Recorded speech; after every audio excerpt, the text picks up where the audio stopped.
Hi there, and welcome to this day in history for January 15th. January 15 is the 15th day of the year in the Gregorian calendar, with 350 days remaining to the end of the year, unless it happens to be a leap year, and then there are 351 days remaining to the end of the year. Today's word is ephemeral. Ephemeral is an adjective that means lasting for a very short time, like it comes and it goes. In collection and memorabilia, paper items like event tickets are called ephemera. Also, in reference to, say, plants, ephemeral can refer to having a very short life cycle. Chickweed, for example, may produce several generations in one season, earning it an ephemeral description. I'd like to take a moment to mention that links to my research are included in the show notes. Ask you to go ahead and click that like button. Consider subscribing if you haven't already, and let me know your thoughts in the comments section. Remember that you can share this video with others by email or in your social media. There is also a link in the show notes to my This Day in History playlist, where you could see all of them if you want to, and I'll put it in the iCards also. Does it go in that corner? We'll see. And with that, we're going to start in the year 69. Now, we've discussed before, this is known as the Year of Four Emperors. Quite a time with ambitious and unscrupulous men with their eyes on that particular prize, but weren't all that good at actually running a country. And as if to prove the point, on January 15th in the year 69, Marcus Salvius Otho seized power in Rome, proclaiming himself Emperor of Rome. His title would be Marcus Otho Caesar Augustus, and he actually murdered his immediate predecessor, Galba, in order to get that job. Never a good idea. Unfortunately for Otho, there was a pretty stout faction led by a general named Vitellius, who wanted Vitellius to be the emperor. So right out of the box, Otho had a fight on his hands. He took a good-sized force to try to defeat Vitellius and his army, and apparently he wasn't good at that sort of thing either, because the initial fighting resulted in 40,000 men killed or injured in this action. I didn't find out how many he started out with, but 40,000 is a lot of dead or injured.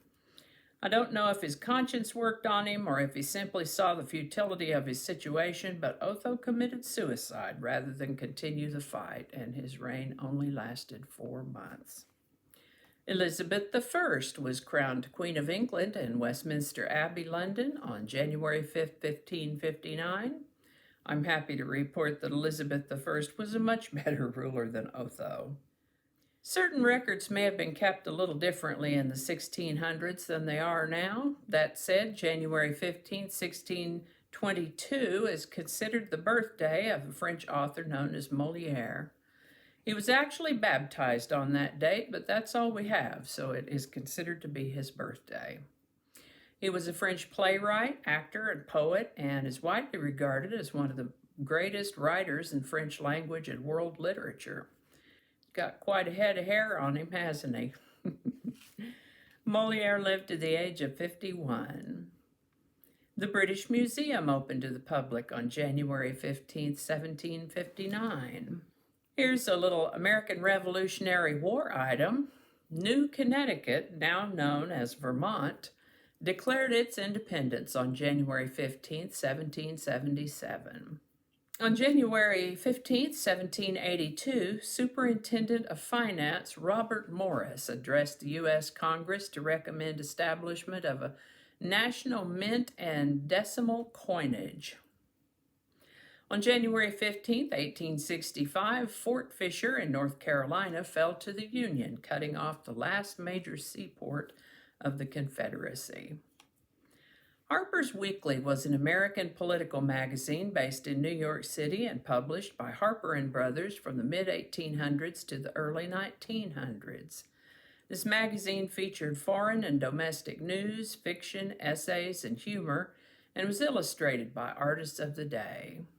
On January 15, 1870, a political cartoon by Thomas Nast symbolized the Democrat Party as a donkey for the first time. Also on January 15, 1870, This is the birthday of Pierre Samuel Dupont, born January 15th, 1870. He was an American businessman, philanthropist, and of course a member of the prominent Dupont family. Served as president of the E.I. Dupont de Nemours and Company from 1915 to 1919. Served on its board of directors until 1940. An early day multitasker, he also managed General Motors from 1915 to 1920, became GM's president in 1920, and served on GM's board of directors until 1928. He was also among the founding board of directors of the Empire State Building, which opened in 1931. Pierre Dupont lived to the age of 84. I found an item that said the Coca-Cola Company was incorporated on this date in 1889, but in researching it further, I was unable to verify this exactly.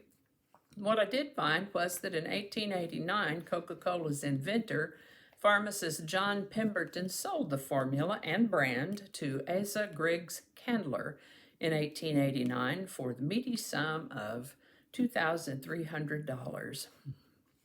Candler then incorporated the company actually a few years later, and I'm sure we'll mention this again when those dates roll around, but they did begin operating franchise distribution of Coca-Cola in 1889. So, Coca-Cola. James Naismith published The Rules of Basketball on January 15, 1889. The Alpha Kappa Alpha sorority became the first Greek letter organization founded and established by African American college women on January 15, 1908. That sorority still exists and boasts a lengthy list of sorors of notable achievement. This is the birthday of American actor Lloyd Bridges, born January 15, 1913. He was active in American film, stage, and television, starred in more than 150 feature films, and is the father of actors Bo and Jeff Bridges. Lloyd Bridges lived to the age of 85.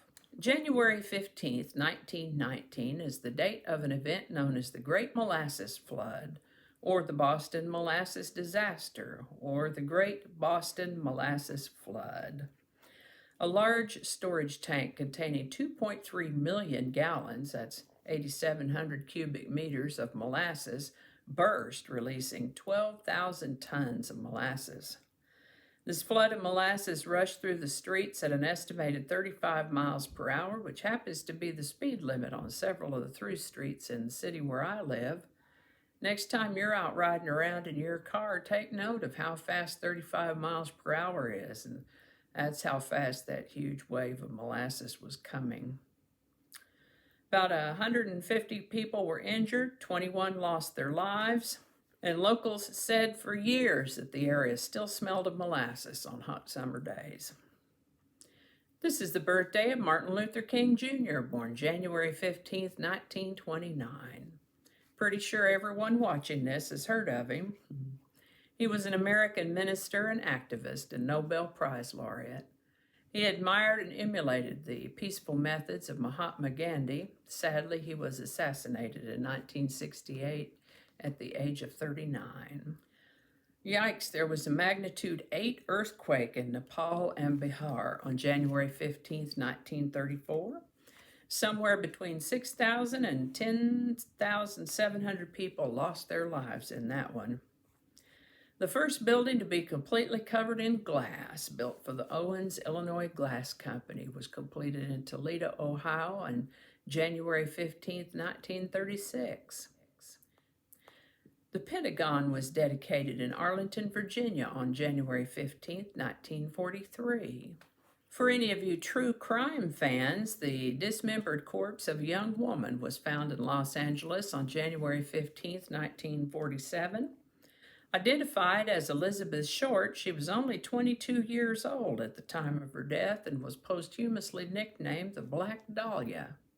Still unsolved, the story around this case has been the basis of numerous books and films, and her murder is frequently cited as one of the most famous unsolved murders in American history, as well as one of the oldest unsolved cases in Los Angeles County. This is the birthday of American singer and songwriter Ronnie Van Zant, born January 15, 1948. He's best known as lead vocalist, primary lyricist, and founding member of the southern rock band Lynyrd Skynyrd. Sadly, he was killed in a plane crash in 1977 when he was only 29. January 15th was a busy day in history.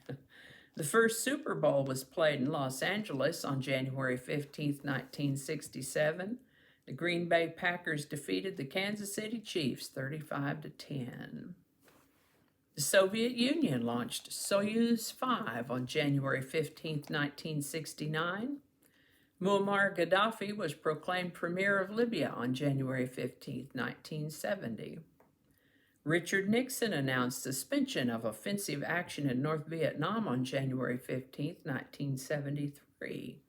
Gerald Ford's would-be assassin, Sarah Jane Moore, was sentenced to life in prison on January 15, 1976.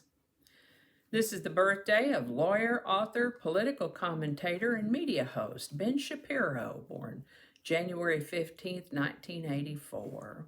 I'm going to guess that you've either heard of him or you haven't. In any case, his birthday is January 15th, and he turns 37 in 2021. Wikipedia is a free wiki content encyclopedia that went online on January 15, 2001. On January 15, 2009, U.S. Airways Flight 1549 ditched safely in the Hudson River after the plane collided with birds less than 2 minutes after takeoff. This became known as the Miracle on the Hudson, as all 155 people on board were rescued. I remember this, and it still gives me goosebumps. And that's going to do it for us today. I hope you learned something you didn't know before. I know I sure did. Always do. As always, links to my research are included in the show notes. Be sure and give it a thumbs up. Subscribe if you haven't already. And remember that if you enjoy this series, you can check out the playlist that contains these videos. There's a link in the show notes to that. A link to the playlist on YouTube and also on